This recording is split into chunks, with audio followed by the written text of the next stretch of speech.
Hello. Are you guys familiarized how water resources? If not, I will guide you by delivering my Siyensikula about water resources. So now, let's go! Water is essential to all life.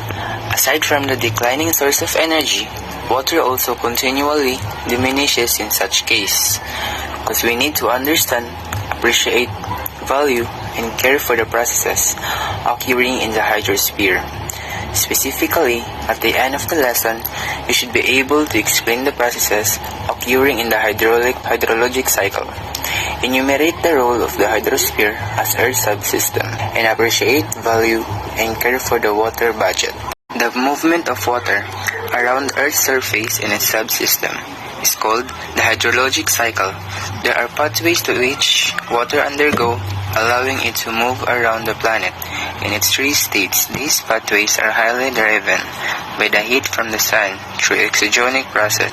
We can start from the hydrologic cycle by means of evaporation and transpiration. These similar terms happen when water turns from liquid to gas. Evaporation happens to expose waters, while transpiration occurs as a part of plants' natural photosynthetic process. Sublimation is a direct transformation of ice water from high elevated areas into water vapor. Sublimation happens as a result of a low pressure in an area, which significantly alters the evaporation rate of water.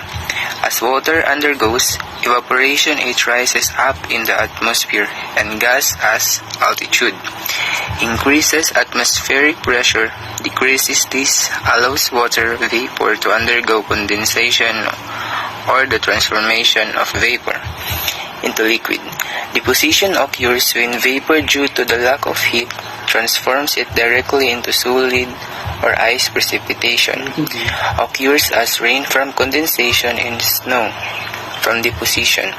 As they fall back to the Earth's crust, at this point, water flows from high elevated areas and eventually returns to the lower ground for storage in freshwater reservoir or saltwater reservoir. Water may infiltrate the soil to be stored as underground water. Earth's water budget is where water mostly resides. The ocean is the largest water reservoir, which stores salt water for a long period of time, while freshwater reservoir remains the least amount of water in storage. Water may be stored in a span of a few hours up to thousands of years. This time spent by water molecules in a reservoir is called the residence time. And then the glaciers, non-polar ice caps. There are two types of water reservoir.